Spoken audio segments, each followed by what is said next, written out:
Your soul is calling you to wake the fuck up, all right? Your soul is calling you to step into your power. Your soul is calling you to step into your greatest offering. And your greatest offering is not living in pain. You are listening to Turn Your Soul On Radio. I am your host and visionary doctor, Dr. Brandy Victory, and my mission is to assist high-achieving women in closing the gap between feeling unfulfilled to living a life on fire. It is time, ladies, to champion our own lives and turn ourselves on. This is Living Victoriously, ladies. This is how you turn your soul on.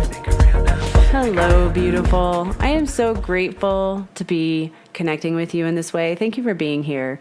Every time I hop on this mic, my soul bursts open and I just feel so alive and thankful for you for listening in and for sharing all this with your friends and writing the reviews and all that good stuff. I so appreciate it. I see this stuff growing really quickly and it's just so awesome. So thank you.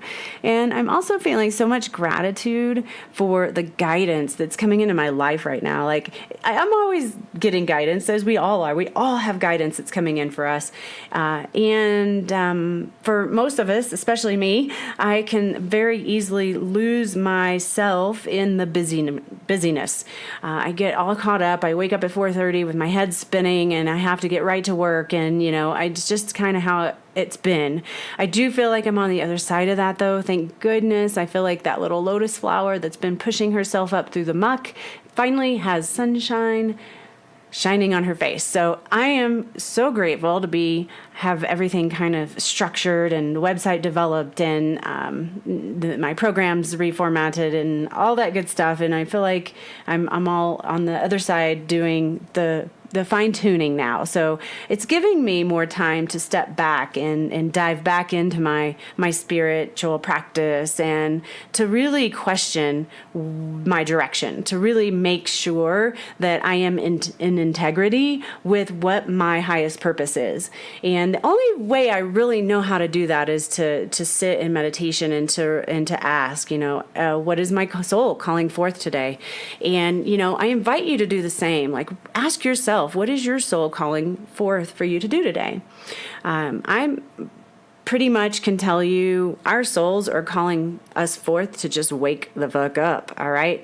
So if we're experiencing any kind of lack in our life or limitation or craziness that seems limiting in some way, then that is a symptom of your soul knocking on your door and you're ignoring it, okay? I had a patient come in yesterday who I've seen her, for maybe 4 weeks now, and she comes in every week or every other week. And each time she comes in, she says, I ask her, how's your body doing? And she says, well, I'm in terrible pain. I feel horrible. It's these kind of conversations every single time. And I said, okay. So yesterday I asked her, how's her body doing? And she was like, well, I'm not terrible. So in that very moment, I was just like, wow, this chick has a really difficult time finding any kind of goodness in her life. I'm like absolutely sure of that, okay? Because how we do anything is how we do everything. And every time she shows up in my office, she feels shitty, her life is terrible, nothing's ever going to improve. Now, I work for another doctor right now. I work in another office, and this is one of their patients. This is clearly not a patient that would show up in my office, nor is this someone who's ready for my, Ignite Your Life workshop or the Turn Your Soul On Turn Your Soul On masterclass. She's just not ready, nor would it be a good fit because, I hold a very sacred container there, and the women there are holding the same container and doing what they can to shift themselves to a higher vibration every single day. And when I asked her, I said, so have you possibly explored an anti-inflammatory diet? And actually, I know I've talked to her about this in the very beginning, but she hasn't invited me to work with her on her nutrition at all, so I didn't know where she was at on it, so I decided to ask. And her response was, actually I have, and that really helped a lot. And I was like, oh, inside I was thinking, well, this is why she's not terrible, maybe she's feeling a little better because she's eating better. And she then proceeds to tell me, oh, but you know what? I felt sad because I couldn't eat the foods I like to eat, and I'm just not doing it because I like food too much. And honestly, I was like holding my jaw closed because I didn't want it to just pop open and land on the floor at my level of surprise and somewhat appalled that she's in my office asking me to help her feel better, but she's not willing to do anything for herself outside of the context of that. So, what is her soul calling her forth? I don't know. And will she ever know? I don't know, because it doesn't appear that she has the capacity or the desire to look a little deeper. Her problem is not a structural problem. Her problem may or may not even be a nutritional problem, although anytime, I'm telling you 100% of the time when I've said to someone, yeah, change your diet, go to an anti-inflammatory diet, and that should help. It has helped 100% of the time. And what I know is there's always an emotional component that may be on a subconscious level if it's not something that's very clear, but there's always an emotional component that's interfering with someone feeling their best. So I'm inviting you right now to ask yourself or journal it out. What is your soul calling you to do? Your soul is calling you to wake the fuck up, all right? Your soul is calling you to step into your power. Your soul is calling you to step into your greatest offering. And your greatest offering is not living in pain. Your greatest offering is not limiting your experience with excuses around money or time or your ability to create. Your greatest offering is not the boxes that you've put yourself into that are quote unquote okay because it serves you in some way, but limits you from experiencing your dream.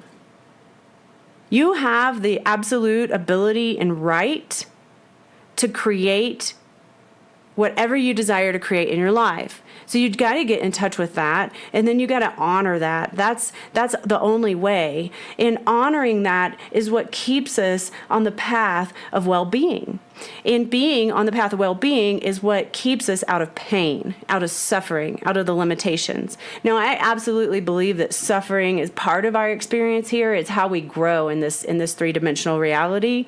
I have been suffering, if I want to call it that, I guess I've been suffering. I was suffering for sure prior to this transition, and that's what initiated the transition and the evolution. And then, going through it has been challenging, which I guess we could call suffering, but it's what also motivated me to keep moving forward. So if you're not allowing yourself to step into your deepest dream, to step into your power, to really create what you desire, you're squelching yourself, you're squelching your light, and you're creating a story around your pain and lack, and it allows you to stay stuck there. This is leading to victimization and blame, all right? So when we're telling ourselves a story about something because we can't do it, we don't have enough, we can't get out of this job because, I have insurance or whatever, but I really would like to have my own business making jewelry, and I can't get out of this job because I have insurance, and making jewelry, I won't have insurance. Like, this is a story. You can see the little loop. It just goes around and around and around, and it just keeps you stuck in that place. And then you feel victimized because you don't have the power to step up and create what you want. But then that story of victimization is what causes you to keep saying the same story. So you got to look at how this is showing up in your life. Like, if there's something you want differently, then you need to take control, because if you don't, you're going to stay in this limitation, lack, painful, suffering experience. All right. Maybe it shows up in your body as pain in your body, just like this woman I was just describing to you. Maybe you get headaches, maybe you have back pain, maybe you have all over body pain. This is what she was having. And maybe if you look a little deeper, you may notice that it shows up as a heaviness in your heart or in your body, a feeling that maybe something is missing. And then you do what you can to fill that void. So this is subconscious, high-level work that I'm inviting you to do on yourself, because you have the ability to transform your life, and you have the ability to be an alchemist for life. We have source energy that is all around us, everywhere, all the time. There's nowhere it isn't. And you can source from that energy, rewire your beliefs, get your stuff cleared out of your junk, or the junk cleared out of your emotional, subconscious, place, so that you can feel and know the truth of your ability to create. If you're feeling that emptiness, that level of unfulfillment, you may have a tendency to fill that void, with something like food, maybe, or being too busy. I know that kind of tends to be where I lean. I used to lean on food a lot, and now that's kind of behind me pretty much. But now I can find myself just going, I gotta work. And then I find that I've lost myself and I'm not getting any traction in my work. And I look at that as a symptom. So the lack of being able to get traction in my work is a symptom of me not connecting into my spirit. So the other thing we sometimes do as women is we stay in bad relationships, or we stay out of relationships and don't even get a relationship, because that being in relationship causes us to look at ourselves in a deeper way. And if we're not willing to do that, we're just going to stay out of relationships. Or maybe you're just putting up with a job you don't really like because it fills your space, so you don't have to look at your own self. So you don't have to feel that level of unfulfillment, because at least you're doing quote unquote something, right? I just had a patient the other day, and she's a new patient, and she works the 9 to 5, but she wasn't working a 9 to 5 prior. She was doing like 4 days a week, and that was perfect. It felt really good for her to do that because she had, she wasn't tired all the time. She had time to go on hikes and, do things like go exercise and that kind of thing. Well, now that she's taken up the 9 to 5, she's tired when she gets home. She's unmotivated. She doesn't even want to exercise, and she is pretty much not nourishing herself. She's not feeding herself well, and she's tired. So, I have a hard time with this, because I'm going to obviously treat her and help her with her nutrition, which is going to help her remove the neuroemotional subconscious blocks that are keeping her stuck there. But it may take for her, I don't know, we'll see, it may take for her finding more space in her life. So maybe that means taking her job down to 4 days a week. She really likes her job. It's not that she wants to quit her job, but maybe she needs to just find a little more space in her life so that she can find fulfillment for herself, right? I'm not sure. Like I said, she's new. We'll figure this out. But this is just an invitation for you. This is an invitation for you to really decide if what you're doing and what you're experiencing is fulfilling you on every level. So get your candle out, light it up with some intention, get your stones out or your tarot cards out or your journal out. I always have my journal out. I actually always have my stones out. I totally create a mini altar everywhere I go with my stones. Even when I go to other offices and work, I set them up around my computer, and it just keeps me focused. Like right now, I have quartz crystal, chrysanthemum stone, and rose quartz all lined up here right beside me. The quartz crystal just makes everything makes everything exponential. So I've got the chrysanthemum stone is about what's blossoming forward in my life? So the question is, what is blossoming forward in my life? What is my soul calling forward, right? I think it's kind of cool, actually. I even used the lotus flower analogy earlier in this podcast, and now I am having the chrysanthemum stone. So I guess, yeah, it all relates, of course, right? Everything aligns. And then the rose quartz helps me stay in my heart. So it's like, ooh, what's being called forth through me, through my heart, and how can I make that brighter with the quartz crystal? So, yeah. And then the other thing I really like are something called shine cards, and I'm going to put a link to shine cards in the show notes in case you want to check them out. But they're actually little tiny cards that have one word on them, and you can just pick it, and then it has a book that goes with it, and it tells you what that is. And it's really just for women. It's, to help us feel good in our bodies and in our lives, and to bring forth an element into our consciousness to bring forth throughout the day in case we're kind of losing track of some of the parts of ourselves that are important. And today I actually pulled one, and it was it says flirt. I'll read it to you. Flirt. I'm not feeling all that flirty today, but since I pulled this card, I guess I'm feeling a little better. It says, Miss Sassy Smarty Sexy Pants, you use your goddess gifts to get your way. Your flirty self knows how to go after what she wants, what buttons to push, and how to level the playing field. Your flirty self is fun-loving, forward, and fabulous. She is the part of you that enjoys the interaction, the chase, and the race. Your flirty self helps you help yourself by being bold, beautiful, and beloved.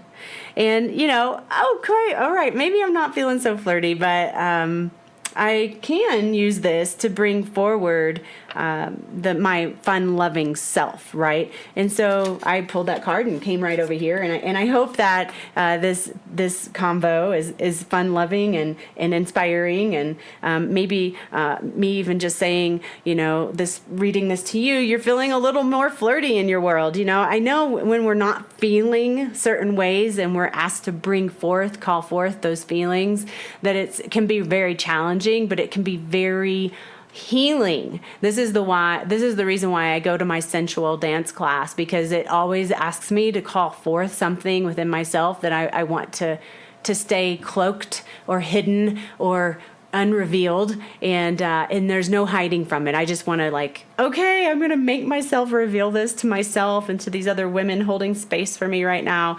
And so I'm just inviting you to do whatever it takes to get yourself into a headspace that's open and fun and juicy and joyful, whatever that looks like for you. And enjoy your journey. Turn yourself on. That's what we're doing here. Turn yourself on. I am sending you some big badass virtual hugs right now. Know that you are loved, and I will talk to you very soon. Thank you for tuning in to another episode of Turn Your Soul On Radio. Go ahead and subscribe below, and if you feel it's worthy of a 5-star review, I'd greatly appreciate your support in this way. If you'd like to go deeper with me, you're welcome to join our private Facebook group, Turn Your Soul On, or take it to a whole nother level and apply for my 4-month Turn Your Soul On Masterclass. You're welcome to do this at drbrandyvictory.com. Whatever you do, turn your soul on. This podcast is for information purposes only. Dr. Brandy Victory is not a medical doctor, and the views and statements expressed on this podcast are not medical advice. This podcast, including Dr. Brandy Victory and the producers, disclaim responsibility from any possible adverse effects from the use of information contained herein. Opinions of guests are their own, and this podcast does not endorse or accept responsibility for statements made by guests. This podcast does not make any representations or warranties about guest qualifications or credibility. This podcast may contain paid endorsements and advertisements for products or services. Individuals on this podcast may have a direct or indirect financial interest in products or services referred to herein. If you think you have a medical problem, consult a licensed physician.